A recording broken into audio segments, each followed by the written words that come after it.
বিশালনগর গ্রাম। এই গ্রামের মধ্যে এই কুটিরটি সব থেকে পুরাতন। তবে তাই বলে এই কুটিরটি পরিত্যক্ত তা কিন্তু নয়। এই কুঠিরটিতে মধুমালা দেবী নামে একটি বুড়িমা বাস করে। বয়স প্রায় ৭০-৭৪। এই বাড়িটিতে তিনি জন্মের পর থেকেই থাকেন, এমনকি বিয়ের পরও এই কুটির তিনি ছাড়েনি। এখানেই তার সংসার জীবন অতিবাহিত করে। তবে তাকে কখনো এই কুটিরটি আর তাকে গ্রাম ছাড়তে দেখেনি। তিনি সবসময় এই কুটিরটি আর গ্রাম আঁকড়ে ধরে থাকতেন। তার কাছে এটিই তার একমাত্র বাঁচার সম্বল। তার ছেলে সন্তান সকলেই গ্রামের বাহিরে থাকেন। তবে আমি তার একমাত্র নাতি কুশল। আমি আমার ঠাকুমাকে ছেড়ে এক মুহূর্তও থাকতে পারি না। সেই ছোটবেলা থেকে আমি আমার ঠাকুমার কাছে বড় হয়েছি। তবে বছর ২-৩ হবে শহরে ছিলাম পড়াশোনার জন্য। তাই পড়াশোনা শেষ হতেই ঠাকুমার কাছে আবার চলে আসি। এখন গ্রামে কোনো একটা কাজ খুঁজে এখানেই কাজ করতে থাকবো, নয়তো কোনো ছোটখাটো ব্যবসা শুরু করব। এই স্বপ্ন নিয়ে ঠাকুমার কাছে চলে আসি। বাবা মা ভীষণই আপত্তি জানায়। তবে তাদের আমি আপত্তি কটাক্ষ করে ঠাকুমার কাছে চলে এসেছি। ১ সপ্তাহ হবে। গ্রামে আসতেই আমার বন্ধু রমেশ আমাকে কল দিয়ে জানায় তার নাকি বিয়ে। এ কথা শুনে আমি ভীষণ অবাক হলাম, আর সাথে আমিও খুশি। কেননা এই কটা দিন হলো শহর থেকে এসেছি। শহরে থাকাকালীন তো একবারও কোনো কিছু বলেনি। হয়তো হুটহাট করে সবাই সিদ্ধান্ত নিয়ে নিয়েছে। তবে হঠাৎ করেই আমাকে এই খবরটি দিয়ে চমকে দিয়েছিল। আমি ভীষণ খুশি হয়ে গিয়েছিলাম। যদিও আমি যাব না বলে দ্বিমত প্রকাশ করেছিলাম, তবে সে তো নাছোড়বান্দা, কিছুতেই আমাকে ছাড়বে না। তাই আমারও না করার কোনো অপশন ছিল না। এই কটা দিন মাত্র হলো এসেছি। এরই মধ্যে ২-৩ দিনের জন্য শহরে যাব শুনলে ঠাকুমা রাগ করবেন। আর আমার মনটাও কিছুতে সায় দিচ্ছে না। তবে আর তার উপায় কি? তার বিয়ে শেষ করে গ্রামে ফিরছি। ট্রেনটি ২ ঘন্টা লেট হওয়ায় আমারও গ্রামে পৌঁছাতে ২ ঘন্টা লেট হয়ে গেল। ঠাকুমা বারবার বলতেন গ্রামের রাস্তা দিয়ে যাতায়াত করতে বেশি রাত বিরাত যাতে না করি, এর লক্ষণ ভালো নয়। তবে আজ পরিস্থিতির শিকার। রাত করতে চাইনি, তবুও হয়ে গেল। গ্রামের মেঠো পথ ধরে হাঁটছি, আর ভয় করছে মনের ভিতর। তবে কেন ভয় করছে সেটা ঠিক জানি না। জ্যোৎস্না ভরা রাত, শুনশান পরিবেশ, আর কালো অন্ধকার রাত।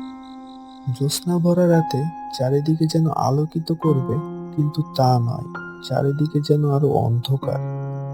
হঠাৎ করেই উথাল পাথাল বাতাস শুরু হয়ে গেল। শান্ত স্থিত পরিবেশ আবার অস্থির হয়ে গেল। আজ মনে হয় ঝড় আসবে। তাই আর দেরি না করে যত তাড়াতাড়ি সম্ভব হাঁটতে শুরু করলাম। তারপরও পথ যেন আর শেষ হয় না। কোনো মতে বাড়ির দরজার সামনে এসে দাঁড়ালাম। এত জোরে জোরে যে হেঁটেছি, হাঁপিয়ে গিয়েছি। দরজার সামনে আসতেই আবারও পরিবেশ শান্ত হয়ে যায়। উথাল পাথাল বাতাস নিমিষেই বন্ধ হয়ে যায়। আবারও শুনশান স্তব্ধ হয়ে গেল পরিবেশ। ঠাকুমা, ও ঠাকুমা, ঘুমিয়ে পড়েছ নাকি? আমি ঠাকুমাকে ডাকতেই মনে হলো আমার পিছন থেকে যেন কেউ একজন চলে গেল। তবে আমি দেখতে পেলাম না কি গেল। তবে আমি নিশ্চিত কিছু না কিছু একটা গিয়েছে। তবে কি সেটা জানি না। আমি আর কোনো দিকে না তাকিয়ে ঠাকুমাকে ডাকতে শুরু করলাম। যত তাড়াতাড়ি সম্ভব আমাকে বাড়িতে ঢুকতে হবে। ও ঠাকুমা, তাড়াতাড়ি খোলো, আমি কুশল। কে? আমি কুশল গো ঠাকুমা, কুশল।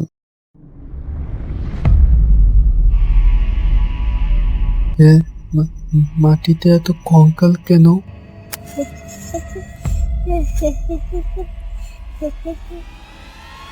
তুমি হাওয়ায় ভাসছো কিভাবে ঠাকুমা? তুই ভাসবি নাকি আমার মতো? কি কি কি হয়েছে তোমার ঠাকুমা? এমন করছো কেন? আমি কিছু বুঝতে পারছিলাম না এমন হচ্ছে কি করে। চারপাশের পরিবেশ বেশ ঠান্ডা, কিন্তু আমার মনের ভিতর উথাল পাথাল বাতাস বয়ে যাচ্ছে। অজানা একটা ভয় বুকের ভিতর কুড়ে কুড়ে খাচ্ছে। কিছুতেই আর শান্ত হতে পারছি না। ঠাকুমা এমন করছে কেন কিছুতেই বুঝতে পারছি না। মনের ভিতর ভয় আর আতঙ্ক আরো বেশি কাজ করছে। কুশল দাদু ভাই, ভাসবি ভাসবি ভাসবি আমার সাথে? কোথায়? আয় না, আয় আমার সাথে। ঠাকুমার সাথে আমিও হাওয়ায় ভাসতে থাকলাম। ঠিক তখনই ঠাকুমা একটি যুবতী মেয়েতে পরিণত হলো। আমার চোখ কপালে উঠে গেল। এ কি করে সম্ভব? আমি কখনো ভাবিনি আমাকে এমন পরিস্থিতিতে পড়তে হবে। ঠাকুমা আগেই বলেছিল গ্রামের রাস্তায় রাত বিরাতে ঘোরাফেরা না করতে, তাই কোনোদিন আমি রাত বিরাতে ঘোরাফেরা করতাম না। কিন্তু আজকে তো আর তা হলো না। ছেড়ে দাও, ছেড়ে দাও আমাকে। আমি আর রাত বিরাতে বাইরে যাব না। ছেড়ে দাও, ছেড়ে দাও না। ঠিক তখনই মেয়েটি হাসতে হাসতে আমাকে ছুঁড়ে ফেলে দিল। আমি সেখানেই জ্ঞান হারাই।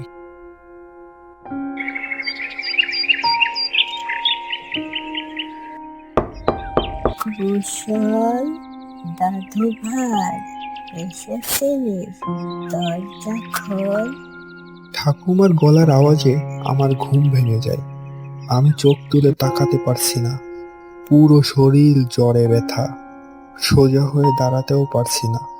দাঁড়াতে গেলেই যেন পড়ে যাব যাব ভাব। কিন্তু তারপরও আস্তে আস্তে উঠে দাঁড়ালাম। গতকাল রাতের কথা মনে পড়ে যাচ্ছে। কি গো দাদু ভাই, দরজাটি খোলো। আসছি ঠাকুমা। দরজা খোলার জন্য আমি সামনে এক ধাপ এক ধাপ করে এগিয়ে যেতে লাগলাম। দাদু ভাই, তুমি কখন এসেছো? গত রাতে। কিছু কি হয়েছে দাদু ভাই? না, কিছু না। আমাকে বলো, কি হয়েছে? তোমাকে ভীষণ অন্যমনস্ক লাগছে দেখছি। না, কিছু না। বলো দাদু ভাই। এরপর আমি ঠাকুমাকে সব খুলে বললাম। কিন্তু কেন জানি মনে হলো ঠাকুমা এগুলো আগে থেকেই জানতো। এটি তার কাছে কোনো নতুন কোনো ঘটনা নয়। ও, সবই বুঝলাম। তবে তুমি রাতে ভীষণ রাত করে ফিরেছিলে বুঝি? হ্যাঁ ঠাকুমা, ট্রেন 2 ঘন্টা লেট করায় বাড়ি ফিরতে দেরি হয়ে গেল। জানি জানি, সবই জানি গো দাদু ভাই। তা কি কি জানো ঠাকুমা? তোমার একটি পিসি ছিল গো, নাম কুহেলিকা। একদিন রাতে সে তার বান্ধবীর বাড়ি থেকে ফিরছিল। এ সময় অসুরের আত্মা তার ঘাড়ে ভর করে। তারপর সে একা কিভাবে যেন মারা যায়, ওর উত্তর কেউ দিতে পারে না। তাই এই বাড়িতে যে রাত করে বাড়ি ফেরে তাকেই কোহেলিকা ভয় দেখায়। ঠাকুমার এই কথা শুনতেই আবেগে আপ্লুত হয়ে পড়লাম। আমি এই প্রথমবার শুনলাম আমার কোনো পিসি ছিল। এর আগে আমাকে কেউ কখনো বলেনি আমার যে পিসি ছিল। তবে বেঁচে থাকতে তো তাকে দেখতে পারিনি, কিন্তু গত রাতে তার ভয়ঙ্কর রূপটি দেখেছি।